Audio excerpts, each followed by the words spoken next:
মোরেলগঞ্জে পরিবহনের ধাক্কায় ব্রিজের রেলিং ভেঙে যান চলাচল বন্ধ, চরম ভোগান্তি।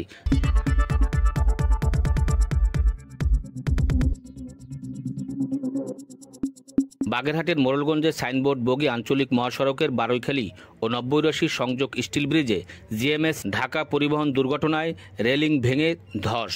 রাত ৩টা থেকে শরণখোলা মোরেলগঞ্জ রুটে ঢাকা, চট্টগ্রাম, খুলনা, বাগেরহাট সহ দেশের বিভিন্ন স্থানে দূরপাল্লার যাত্রী পরিবহন সহ সকল বাস, মিনিবাস, ট্রাক, পিকআপ চলাচল বন্ধ।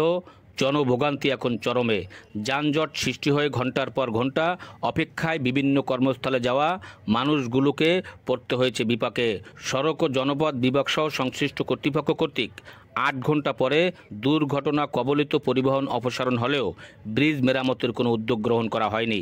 বিষয়টি নিয়ে জনমনে ক্ষোভ বিরাজ করছে।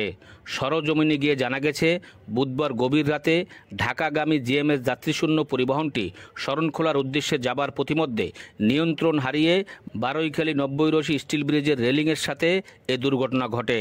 এ সময় পরিবহনের সম্মুখ অংশ দুমড়ে মুচড়ে ব্রিজের রেলিং ভেঙে ঢুকে যায়। এতে ব্রিজের পশ্চিম অংশ ধসে পড়ে।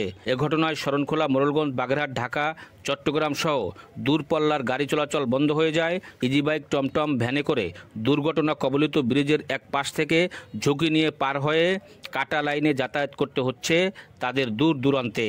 দুর্ঘটনা কবলিত এলাকায় যানজটের সৃষ্টি হয়ে দীর্ঘ লাইনে পরিবহনগুলো অপেক্ষা করতে দেখা গেছে। মাঝপথে যাত্রী নামিয়ে দিচ্ছে তারা। অসুস্থ রোগী, বয়োবৃদ্ধ, শিশুদের নিয়ে প্রচণ্ড তাপদাহে বিকল্প পথে অসহনীয় দুর্ভোগে গন্তব্যে পৌঁছাতে হচ্ছে তাদের। এদিকে বিকল্প পথ মোরেলগঞ্জ বাজারের ঢালাই ব্রিজের উপরে চাপ বেড়েছে, দীর্ঘ যানজট সৃষ্টি হয়েছে।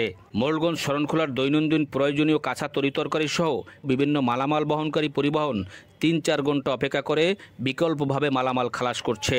দূরপাল্লার যাত্রী আসমা আক্তার, নুরজাহান বেগম, এনজিও কর্মকর্তা শওকত চৌধুরী, শিক্ষক মোহাম্মদ রেদাওয়ানুল ইসলাম, শ্রমিক রুস্তম শেখ, মহেন্দ্র চালক সাইদুল মোল্লা সহ দুর্ভোগে পড়া একাধিক যাত্রীরা বলেন, দুর্ঘটনার ৭ ঘন্টা অতিবাহিত হয়েছে, সেই থেকে যানজট লেগে আছে। এখনও দেখার জন্য কেউ নেই। স্থানীয় কয়েকজন যুবকরা যানজট নিরসনের চেষ্টা করছে। রাত ৩টায় দুর্ঘটনা হয়েছে। দ্রুত দুর্ঘটনা কবলিত পরিবহনটি অপসারণ করে যান চলাচল স্বাভাবিক করার দাবি জানান তারা। এ সময় তারা আরও বলেন, ব্রিজটি দীর্ঘদিন ধরে ঝুঁকিপূর্ণ রয়েছে। ঝুঁকিপূর্ণ ব্রিজটির পাশেই ১.৫ বছর ধরে নতুন ব্রিজের কাজ চললেও দৃশ্যমান কাজ চোখে পড়ছে না। নতুন ব্রিজের কাজ দ্রুত শেষ করে এ জনদুর্ভোগ নিরসনের দাবি জানান তারা। এ সম্পর্কে উপজেলা নির্বাহী অফিসার SM তারেক সুলতান বলেন, বারৈখালী স্টিল ব্রিজে পরিবহন দুর্ঘটনার বিষয়টি জেলা প্রশাসক মহোদয়কে অবহিত করা হয়েছে। স্থানীয় ফায়ার সার্ভিসের ভারী রেকার না থাকায় তারা কাজ করতে পারছে না। ইতিমধ্যে জেলা প্রশাসক সড়ক ও জনপথ বিভাগের কর্তৃপক্ষকে রেকার নিয়ে দুর্ঘটনা কবলিত গাড়ি অপসারণ করে দ্রুত যান চলাচল ব্যবস্থার জন্য নির্দেশ দিয়েছেন। এ বিষয়ে বাগেরহাট সড়ক ও জনপথ বিভাগের নির্বাহী প্রকৌশলী মোহাম্মদ ফরিদ উদ্দিন বলেন, মোরেলগঞ্জের স্টিল ব্রিজে দুর্ঘটনা কবলিত পরিবহনটি ভারী রেকারের মাধ্যমে অপসারণের জন্য ইতিমধ্যে জেলা পুলিশ সুপারের সাথে কথা হয়েছে। জেলা প্রশাসক নির্দেশনাও দিয়েছেন। তবে ব্রিজের ক্ষয়ক্ষতির বিষয়টি আপাতত বলা যাচ্ছে না। পরিবহন অপসারণের পর সরজমিনে দেখে ক্ষয়ক্ষতি নিরূপণ করে সংস্কার কাজটি দ্রুত করা হবে। তবে কবে পরিবহন চলাচল স্বাভাবিক হবে তা নিশ্চিত করে বলা যাচ্ছে না। দৈনিক দক্ষিণ বার্তা, মোরেলগঞ্জ।